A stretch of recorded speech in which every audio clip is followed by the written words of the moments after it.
प्राण भय भय फिर से पुकारेगा, देगा मुझे। जब प्राण भय मनुष्य के चरम पर होगा, तब मैं और मेरा कालवैर फिर से इस भूमि पर पग धरेंगे।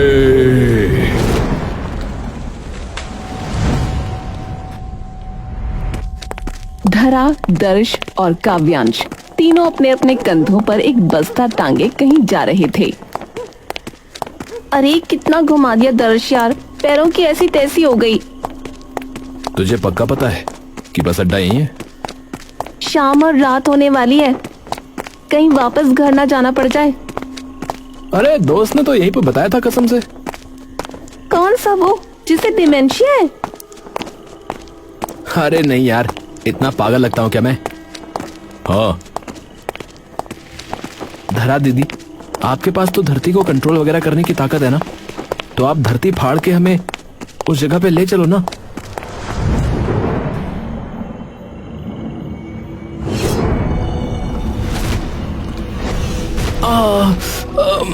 क्या है? हाँ तो तेरे चक्कर में सड़कें फाड़ दूं, जोड़ेगा कौन? ए रुको, वो देखो सामने, उन बाबा जी से पूछते हैं, चलो।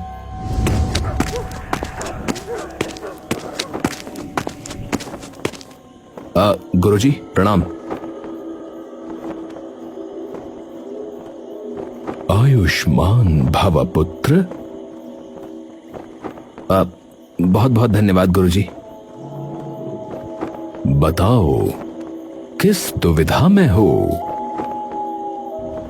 दुविधा में तो नहीं गुरुजी, पर हाँ यहाँ आसपास ही एक बस अड्डा है, तो अगर आपको पता हो तो कृपया बता सकते हैं।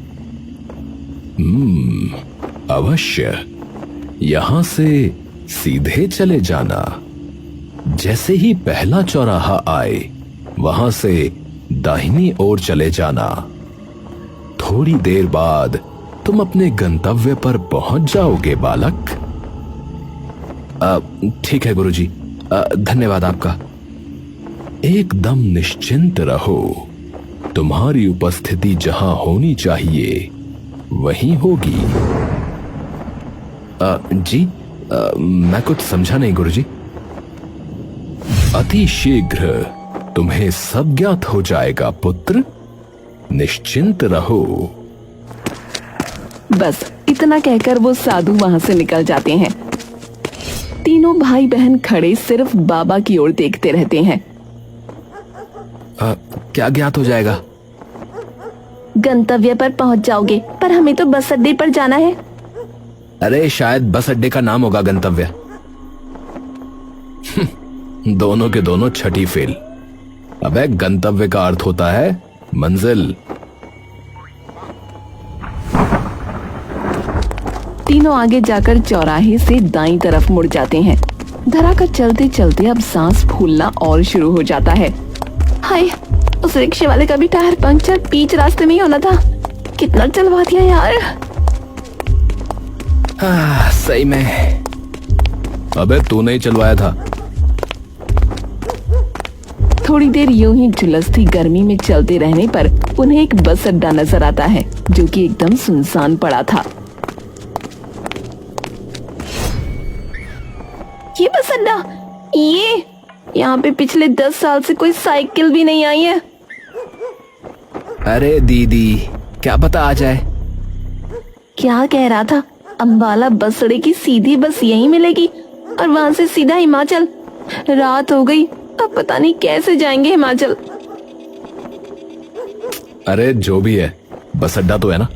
एक काम करते हैं, थोड़ी देर इंतजार करके देखते हैं। कुछ नहीं आता तो फिर वापस चले जाएंगे, ठीक है?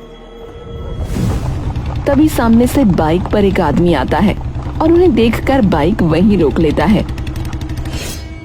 अरे बालकों, यहाँ किस चीज की बाट देख रहे हो? वो भी इतनी रात को? बस की बाट देखेंगे अंकल जी। यहाँ कौन सा हवाई जहाज उतरने वाला है? धरा उसके पेट में जोर से कोहनी मारती है। ये बेवकूफ है अंकल, कुछ भी बोलता है। अंकल आप ये बताओ, यहाँ अम्बाला के लिए बस आती है क्या?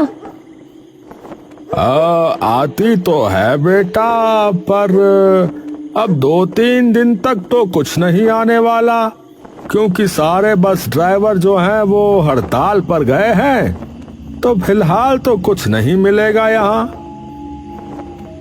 अरे यार,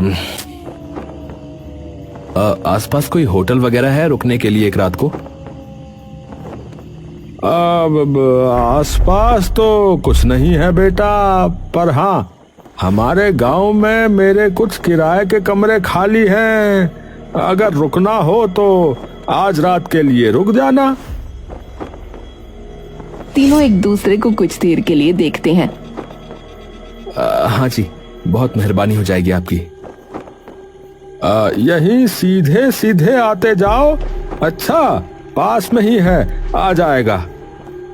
अब वैसे आपके गांव का नाम क्या है? विक्रानंत। अच्छा ठीक है, आप चलिए, हम आते हैं पीछे पीछे।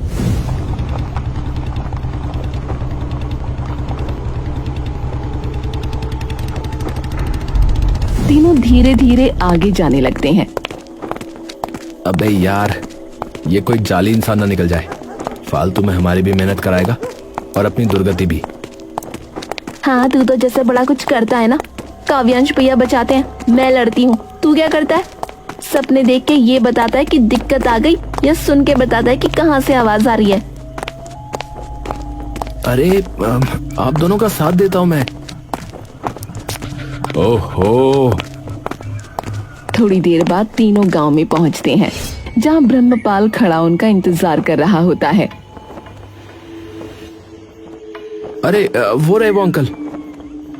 काव्यांश उसकी तरफ हाथ हिलाता है और तीनों उसके पास चले जाते हैं।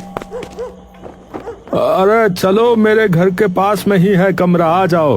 रात को आराम से रुको और सुबह निकल जाना। अच्छा? जी चलिए। ब्रह्मपाल उन्हें अपने साथ लेकर जाने लगता है। अंकल कुछ करना मत, नहीं तो भारी पड़ जाएगा। आपको अगर लग रहा है कि हम बिना कुछ जाने आ गए हैं, तो ये मत भूलना कि आपने भी बिना कुछ जाने हमें बुला लिया है। वो उनके घर की तरफ जा ही रहे होते हैं कि तभी उन्हें दिखता है कि गांव के बीचों बीच एक बहुत ही विशालकाय पीपल का पेड़ खड़ा है। ओ रे बाप रे, अंकल ही गांव के बीचों बीच इतना बड़ा पीपल का पेड़ कैसे? अरे कुछ नहीं, वो ऐसे ही। ब्रह्मपाल के मुंह से बस इतने ही शब्द निकलते हैं और वो चुपचाप तेजी से आगे की ओर बढ़ने लगता है। इसे क्या हुआ भैया? भैया, इस पर चढ़ के देखें, पूरे गांव का नजारा दिखता होगा नहीं? ब्रह्मपाल एकदम से भयभीत आंखों से दर्श की ओर देखता है और उसके ऊपर बिजली से भरे बादल की तरह गरज पड़ता है। बालक है, वहां नहीं जाना, बिल्कुल नहीं। दर्श उसकी बात और प्रतिक्रिया देखकर 2 कदम पीछे हट जाता है। धरा अपने हाथ पीछे करके अपनी मुट्ठी बंद कर लेती है। क्यों?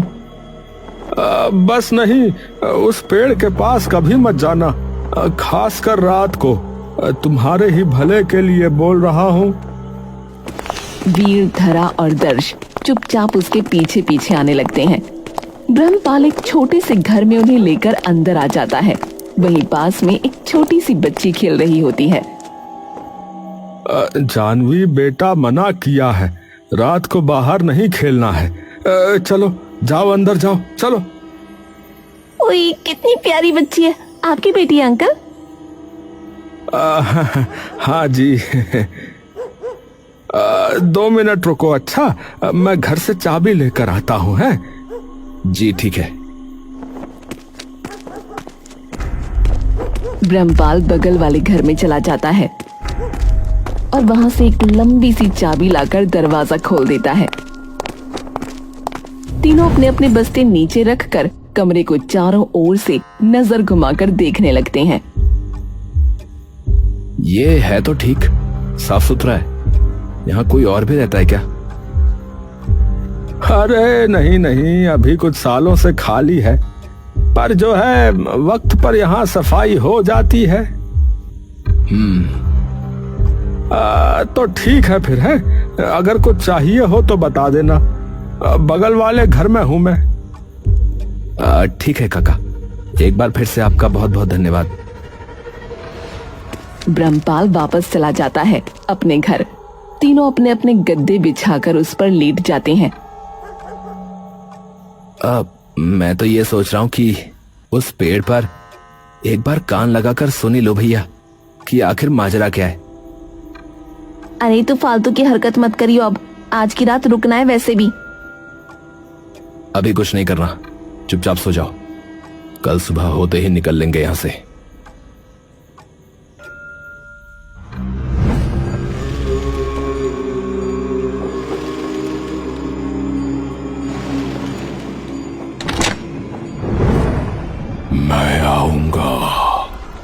मैं आऊंगा।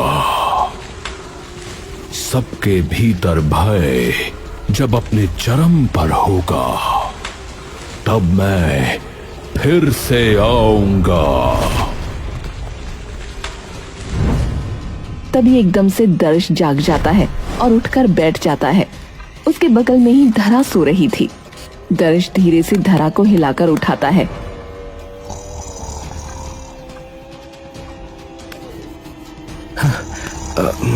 दीदी दीदी, अरे दीदी उठो ना। क्या हुआ, सपना आया था क्या? भैया उठो ना, भैया उठो। अरे अरे दीदी आराम से, क्या हो गया एकदम से इतनी हाय तौबा? तू चुप रह, काव्यांश भैया उठो ना। क्या हुआ? इसे सपना आया है। हाँ क्या? वही वाला पेड़ जो इस गांव में देखा था। ये सुनकर धरा और काव्यांश एकदम से मानो सतर्क हो जाते हैं, जैसे उन्हें आभास है कि आगे जरूर कुछ बुरा होने वाला है। ये तो पहली बार हुआ है कि कोई देखी हुई चीज उसके सपने में आई है, वरना तो हमेशा वो चीज आती है जो होने वाली होती है या जो हो चुकी होती है। ये बता और क्या दिखा? वो जो बाबा आज हमें मिले थे ना, जिनके पूरे हाथ पर रुद्राक्ष की माला थी, उनका हाथ दिखा जिसमें कई सारे कागज एक धागे में बंधे हुए थे और उन कागजों को एक लकड़ी के शायद डिब्बे में रखा था और उसे जमीन के नीचे कहीं रख दिया था और उसे मिट्टी से ढककर उस पर एक पत्थर की सिल्ली रख दी। और हाँ, उधर एक बड़ा सा शिवलिंग भी था। क्या? अब तो पक्की बात है, इस गांव में कुछ तो चल रहा है। और उस बाबा का हाथ दिखना इसके सपने में, और उसी बाबा का हमें यहाँ का रास्ता दिखाना, ये कोई मामूली बात नहीं है। तुम्हें याद है उन्होंने क्या कहा था? तुम्हारी उपस्थिति जहां होनी चाहिए वहीं होगी। और अब इसके सपने, जो कि हम दोनों को पता है कि इसके सपने तभी आते हैं जब कुछ बहुत ही गड़बड़ होने वाली होती है, तो इसका मतलब यह है कि हम यहां किसी वजह से आए हैं। एक और बात भैया, उस पेड़ से आवाज भी कुछ आ रही थी। क्या बोला उस आवाज ने? बड़ी डरावनी किस्म की फुसफुसाने की आवाज आ रही थी। शायद कह रही थी मैं आऊंगा। किधर? अरे मुझे क्या पता, पूरा पता बता जाएगी क्या आवाज? एक काम करो, अभी सो जाओ, कल सुबह उठकर देखते हैं। ये सब पूरे दिन के थके हुए हैं। धरा, काव्यांश और दर्श आराम से सो रहे होते हैं कि तभी दर्श को किसी के बहुत जोर से रोने की आवाज आती है। उसका दिल तेजी से धड़कना शुरू हो जाता है।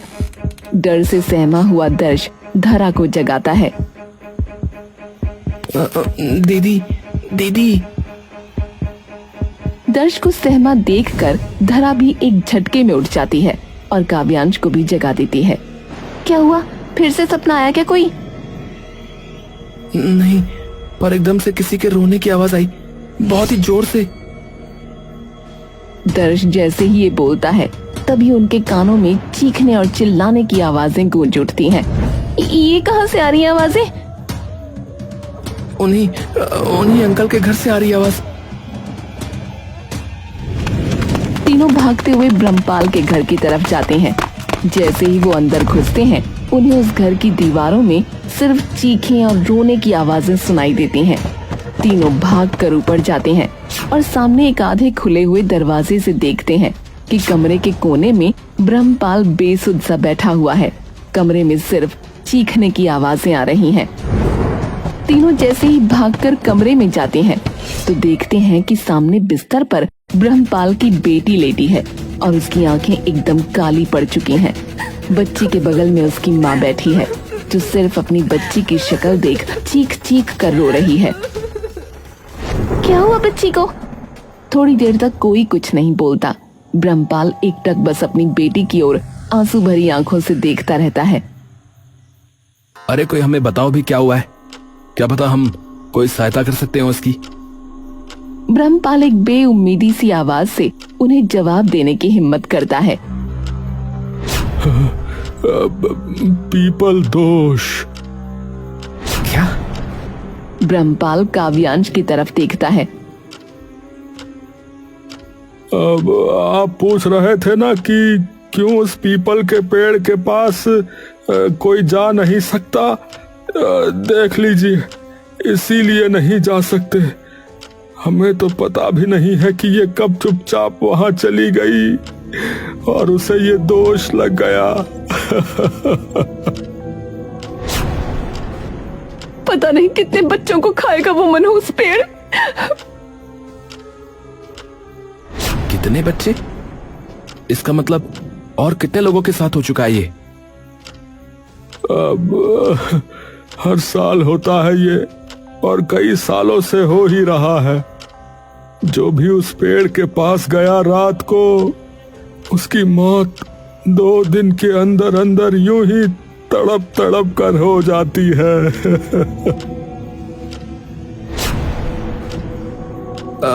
तो आप सब मिलकर इस पेड़ को हटवा क्यों नहीं देते? कौन सब? गांव वाले, मेरा मतलब। कौन से गांव वाले बेटा? यहाँ तो कोई किसी को झांक कर भी नहीं देखता। जिसको एक बार पीपल दोष हुआ, फिर कोई उस इंसान या उसके परिवार के पास भी नहीं भटकता, इस डर से कि कहीं उन्हें ना हो जाए। वीर, धरा और दर्श उन चीखों में एकदम स्तब्ध खड़े रहते हैं। थोड़ी देर में काव्यांश धरा और दर्श को बाहर ले आता है। देखो, हमारे पास सिर्फ 2 दिन है उस बच्चे को बचाने के लिए। आरफ। काव्यांश देखता है कि दर्श आंखें बंद कर चुपचाप वहीं खड़ा है। आरफ। दर्श अपनी आंखें खोलता है। उसकी आंखों में मानो किसी अनहोनी का प्रचंड तूफान उमड़ रहा हो। आरफ, क्या सुना? दर्श दहशत भरी आंखों से काव्यांश की ओर देखता है। चीखें, पूरे गांव में सिर्फ चीखें। थोड़ी देर के लिए किसी के समझ में कुछ नहीं आता कि वो क्या कहें। बाहर आओ।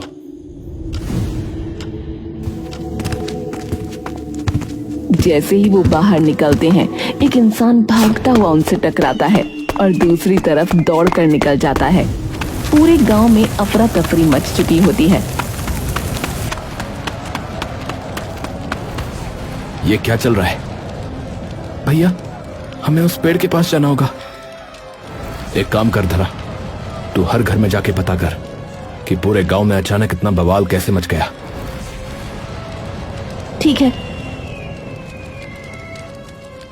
भैया, यहाँ कुछ भी हो सकता है, तो अपने अस्त्र कवच तैयार रखिए। तुम ठीक कह रहे हो दर्श। जैसे ही काव्यांश और दर्श पेड़ के पास पहुंचते हैं तो देखते हैं कि पेड़ के सारे पत्ते झड़ चुके हैं। इसके आसपास कई सारे कौवे मरे पड़े हैं। पेड़ के ऊपर कई बाज गोल गोल मंडरा रहे हैं। भैया, पक्का ये सब इसी पेड़ की वजह से ही हो रहा है। हाँ,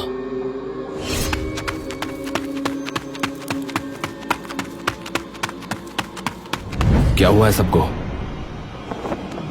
गांव के हर एक घर में किसी न किसी को ये पीपल दोष हो गया है। सभी लोग बहुत देर से बहुत परेशान हैं। तभी अचानक दर्श को सपने में कही सुनी एक बात याद आ जाती है। भैया, एक और चीज उस आवाज ने कही थी। क्या?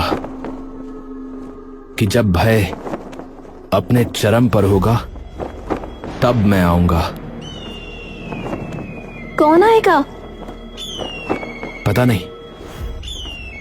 सबसे पहले तो वो कागज ढूंढते हैं जो तूने अपने सपने में देखे थे। शायद उनमें कोई जवाब मिल जाए।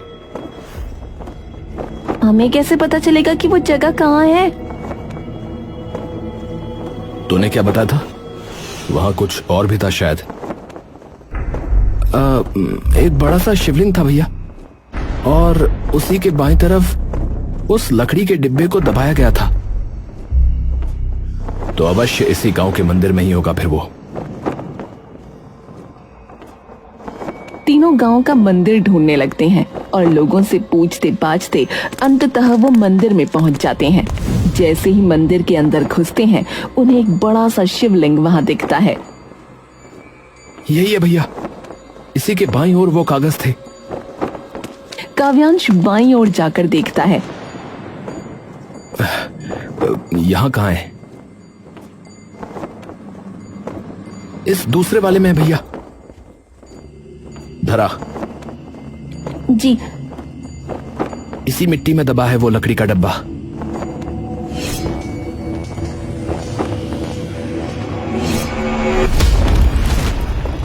उन्हें आखिरकार वो लकड़ी का डब्बा दिख ही जाता है। वही है भैया, वसुधैव कुटुंबकम। मतलब? अर्थात ये वसुधा यानी धरती एक कुटुंब है, यानी एक परिवार। इसका अर्थ है कि हर कोई एक है। जिन्हें भी ये ताड़पत्र प्राप्त हो वही होंगे वे जिनके हाथों विक्रानंत ग्राम का उद्धार संभव होगा। वर्तमान में मैंने ऋषि संकदा भैरवदान को मुहरबंद कर दिया है, जो कभी मेरी ही भांति एक ऋषि था। अमरत्व की लालसा में उसका चित्त और उसकी अंतरात्मा पूरी तरह से मलिन हो गई। उसने कुछ ऐसे श्लोकों का अनुसंधान आरंभ किया जो कभी असुरों द्वारा उच्चारित किए जाते थे। इसी प्रयास में उसने एक भीषण राक्षस को जन्म दिया, मनोभक्षक, जो भय से पलता है। मनोभक्षक ही भैरवदान की अमरता का मूल स्रोत बन गया। जैसे जैसे जनमानस का भय बढ़ा, वैसे वैसे उसकी शक्ति भी प्रचंड होती गई। वो विक्रानंत में मृत्यु और विनाश का कारण बन गया था। अंततः मैंने सहस्त्र रुद्राक्षों की शक्ति से उन दोनों यानी मनोभक्षक और भैरवदान को एक पीपल वृक्ष में आविष्ट कर वहां बांध दिया है। किंतु ये बंधन अनंत नहीं है। जब काले काग आकाश को ढक लेंगे, जब हर घर की दीवार करुण क्रंदनों से कांप उठेगी, जब ग्राम विक्रानंत अनेक खेमों में बंट जाएगा और जब भय अपनी चरम सीमा पर होगा, तब वे पुनः इस भूमि पर पग धरेंगे। स्मरण रहे, उद्धारकर्ता अकेले कुछ नहीं कर पाएंगे। उस दैत्य का वध करने हेतु आवश्यक होगा। क्या आवश्यक होगा? काव्यांश उस ताड़पत्र को आगे पीछे करके देखता है, लेकिन वहाँ कुछ नहीं लिखा होता। यहाँ कुछ नहीं लिखा। मुझे लग रहा है कि मनोभक्षक और दूसरे ऋषि आज ही उस मुहर बंद से मुक्त हो जाएंगे। एक काम करते हैं, सबसे पहले इन सभी गांव वालों को इस गांव से निकालते हैं।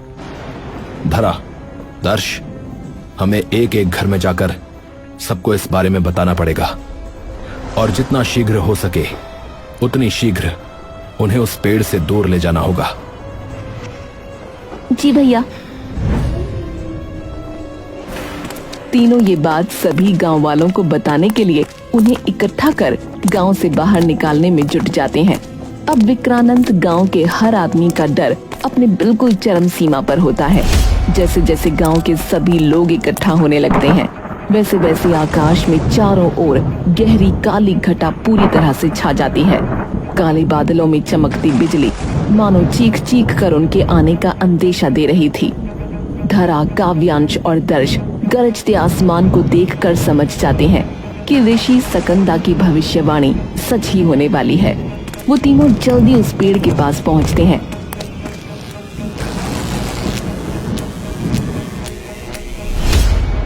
ये क्या है और ये कहाँ से आ रहा है? वो नजर घुमाकर देखते हैं तो उन्हें दिखता है कि पेड़ के चारों तरफ से सभी गांव वाले चले आ रहे हैं। जब भय अपनी चरम सीमा पर होगा, ये सब मनोभक्षक कर रहा है। इस डर रूपी प्रकाश को वो मनोभक्षक उस पेड़ के भीतर खींच रहा है। भैया! धरा पेड़ की ओर उंगली करती है।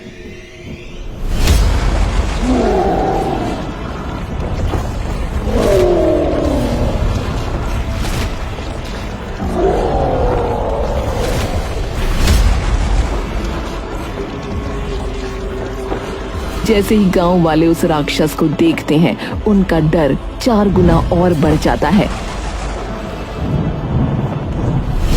नहीं नहीं नहीं नहीं नहीं नहीं, ये जितना भयभीत होंगे वो राक्षस उतना ही बलवान होता जाएगा और भैरवदान भी उतना ही शक्तिशाली हो जाएगा। धरा, हम उन दोनों को रोकने का प्रयास करते हैं। दर्श, तो इन सब गांव वालों को लेकर जा, जितनी दूर हो सके।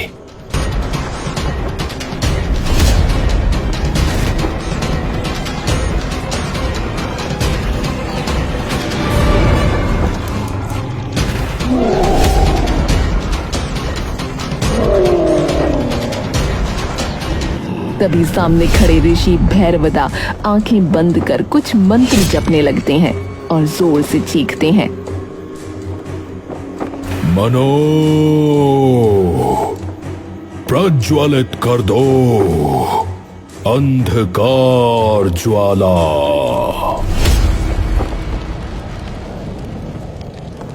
मनो प्रज्वलित कर दो अंधकार ज्वाला।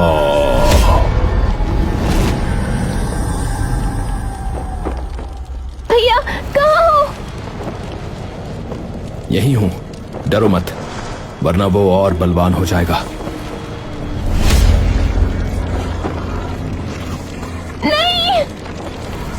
क्या हुआ? मनोभक्षक ने अपने पैरों की बेल निकाल दी। अंधेरे में कुछ नहीं दिख रहा भैया।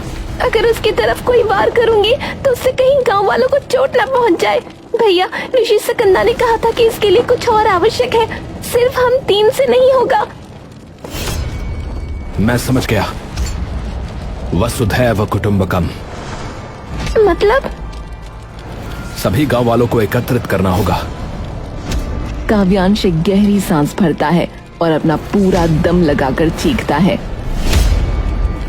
दर्श, सभी गांव वालों को यहाँ ले आओ। दर्श काव्यांश की चीख सुनकर अचानक मुड़ता है। ठीक है भैया। दर्श सभी गांव वालों की आवाज ध्यान से सुन सुन कर उन्हें इकट्ठा कर काव्यांश के पास ले आता है। कोई विकल्प, कोई बल तुम्हें नहीं बचा पाएगा। मनुष्य की सबसे बड़ी निर्बलता है उसका भय, जो कि मेरे मनोभक्षक को सबसे अधिक सबल बनाता है। मनो, एक एक को भस्म कर दो अपनी पाताल अग्नि से।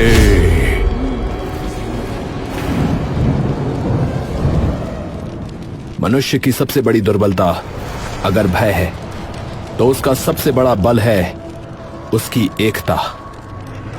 हम अकेले भले ही दुर्बल हों, परंतु हमारे पीछे पूरा विक्रानंत गांव खड़ा है।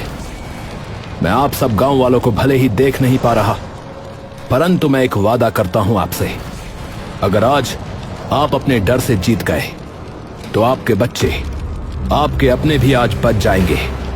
सब कुछ एकदम ठीक हो जाएगा, सब कुछ। तो मेरे लिए ना सही, अपने बच्चों के लिए लड़ो और इस अंधकार को अपनी वीरता और एकता के प्रकाश से समाप्त कर दो। अपने मन में जलती अग्नि से इस राक्षस को भस्म करो, जिसने न जाने कितने वर्षों से आपके अपनों को आपसे छीना है।